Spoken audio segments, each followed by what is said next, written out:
Hello and welcome again to this series on Raj Yoga meditation. And in this session, we will explore our relationship with this world. In the previous sessions, we have put forward two basic spiritual realities.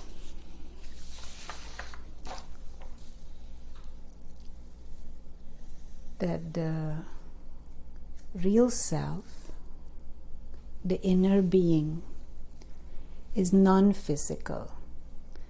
We had said there is a body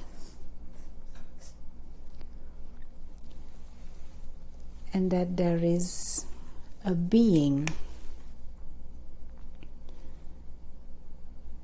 that operates the body, a being of consciousness, a soul. And this being is non-physical. This being is invisible. This being is intangible. This being is the conscious self, the one who creates thoughts, who has feelings, who is experiencing everything. And we had said that this being transcends the limitation of matter. This being is eternal.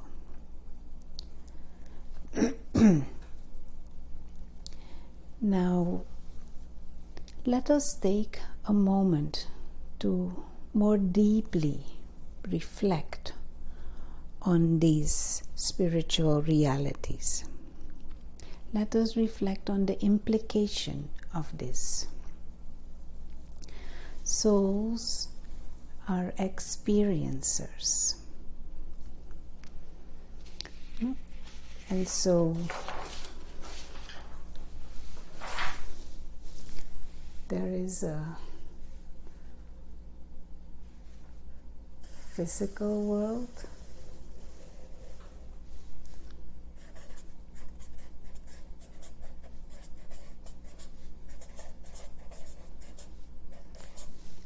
and in this world there is a body, there are possessions, objects, maybe a house or a car. I am not an artist, as you can see. There are relationships, family, maybe children. There is a job, there is a position, maybe there is a country, there is a city, they have certain ideas. All of this is part of what is happening in this physical world and around us, and more. And we have also said there is one who is experiencing all of this. The inner being, the experiencer, who is associated with the body. And this inner being or soul has come from the non-physical dimension. Non-physical world. This being enters the physical world, and this moment that it gets exposure to the physical world we call birth. The soul travels, and at some moment in time leaves the physical world returns.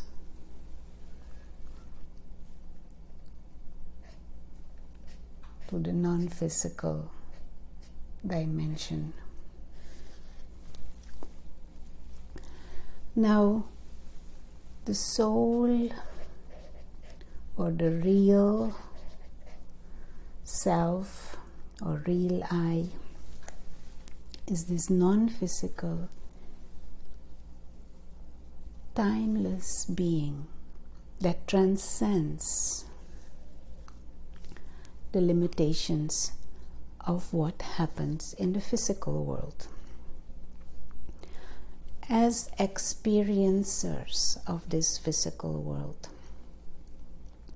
as visitors of this physical world, what would be the right attitude towards this world? We have come here, we associate with relationships, with objects, position, possession, with the body. But we will leave again and we cannot take anything with us. So, in a true sense, we are trustees of all of these. We are entrusted with this for a specific period of time. We do not truly own anything here. So the spiritual understanding is that normally in ordinary consciousness we say I to this, and we say mine to the body, and mine to relationships, and mine to possessions, and mine to position, and job, and my country. But in reality, the soul, the traveler, the visitor, does not really own anything here. We are at the most trustees. We are exposed to these things, associated to these things for a temporary period of time. But we do not own anything. Now, this is very useful to deeply soak in. Because if we do not own anything or anyone, we cannot lose anything.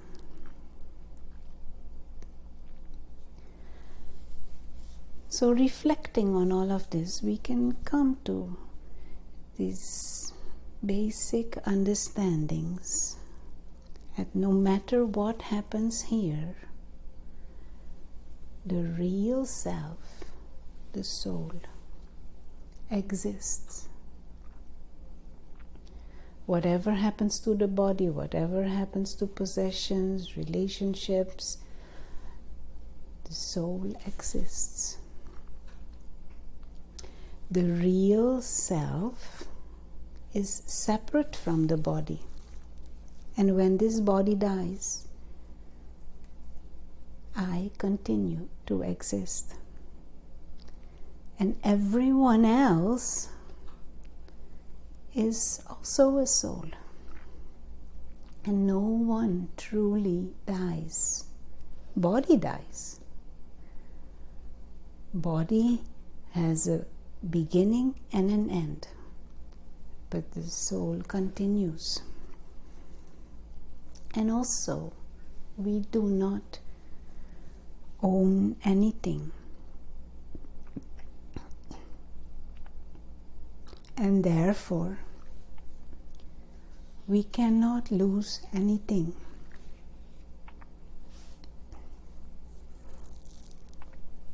Now this is very useful to soak in, because this belief system of ownership, when we are not in spiritual consciousness, when we forget the non-physical part of it and just in physical consciousness, there is this belief in ownership. But the mental state of one who feels I own and is in that state of mine also has feelings of being insecure, maybe even anxious and distressed. Because if I own anything that is temporary, I can also lose it. And that feeling of loss or potential loss or threat of losing makes us insecure, creates some level of anxiety and distress. Now, if we look at the spiritual positioning, the real self, I own nothing in this world. I experience it. I am a trustee of it all, but truly I do not own it. And so one cannot lose anything ever.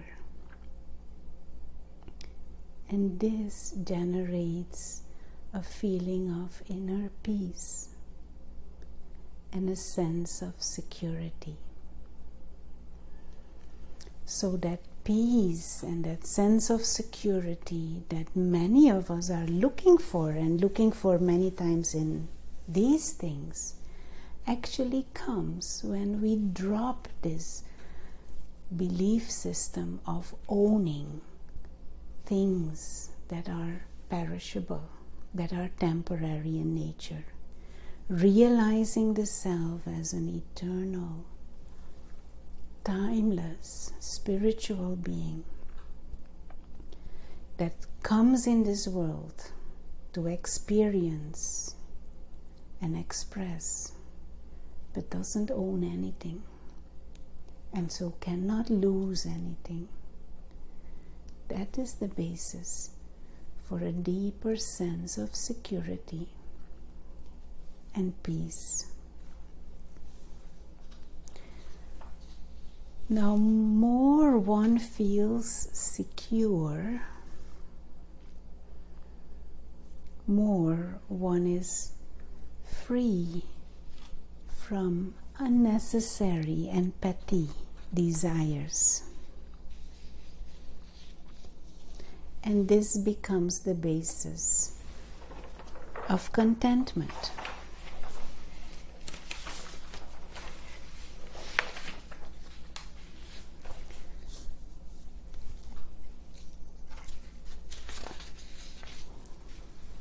More one is secure,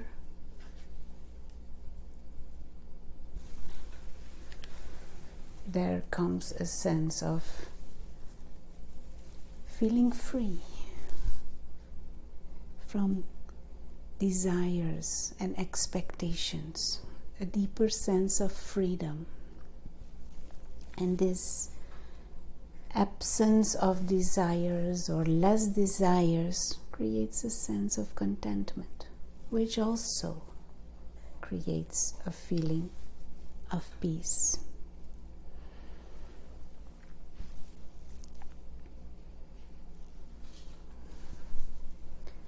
The soul, conscious soul,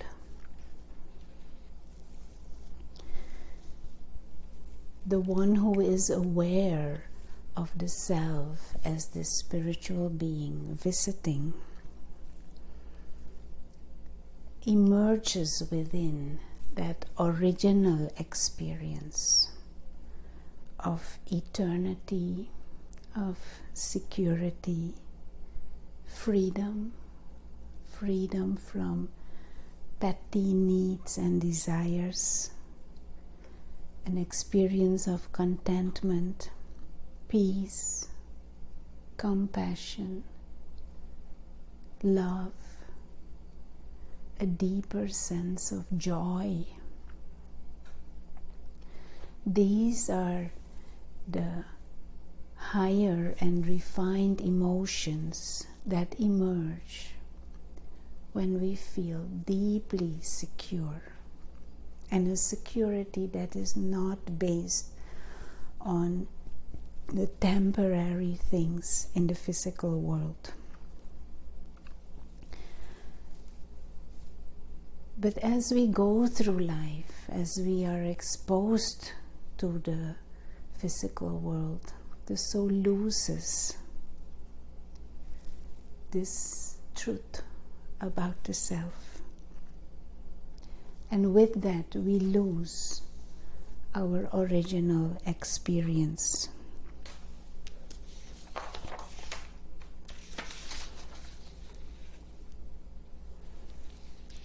This original experience that I had mentioned, that comes from that sense of feeling deeply secure. This peace, contentment, compassion, freedom, love, it is our natural state. And we know it is natural because that is what we feel comfortable with. That is what we are looking for, striving for. Although we have lost it, and at this moment may not be experiencing that, this is what is original, and this is what we feel comfortable with. And that is why we always strive to come back to this. Most of our thoughts and our actions are directed to regaining something of this. The moment the experience of distress comes, or we come into anger or envy, we feel inner discomfort. And then we struggle to get back into peace. Each one in the way they think best, they try to come back into this original experience. But we should make the effort with clarity of understanding,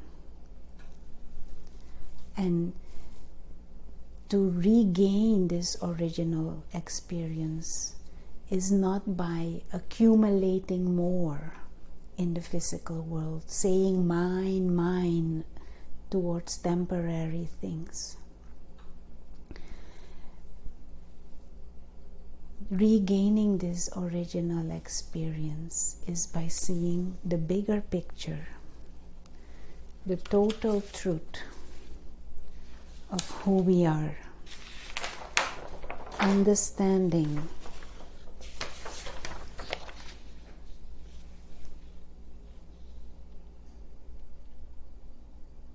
the bigger picture, the invisible, eternal, timeless, spiritual, godlike being that enters the physical world, travels, and then leaves the physical world. Our relationship with this world is one of visiting. Our relationship with this world is one of a trustee.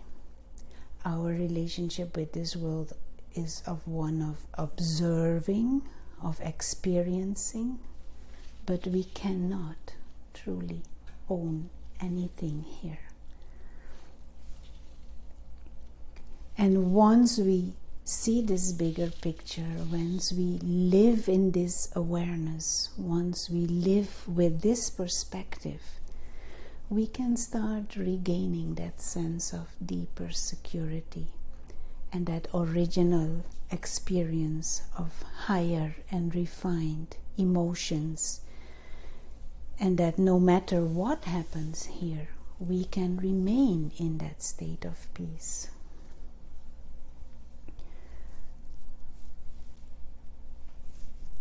We once experienced those higher emotions, but somehow we have lost them.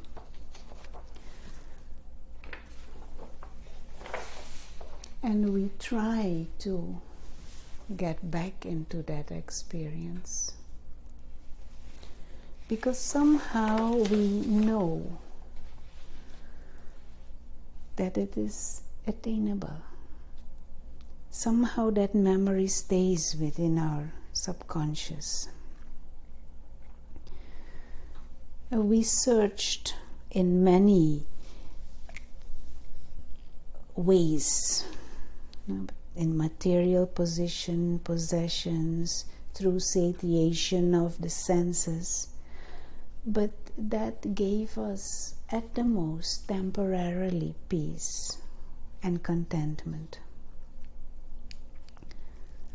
Now is the time to return to the original state, to that spiritually awake state, to that state of knowledge. This will lead us back to the original experience. Thank you.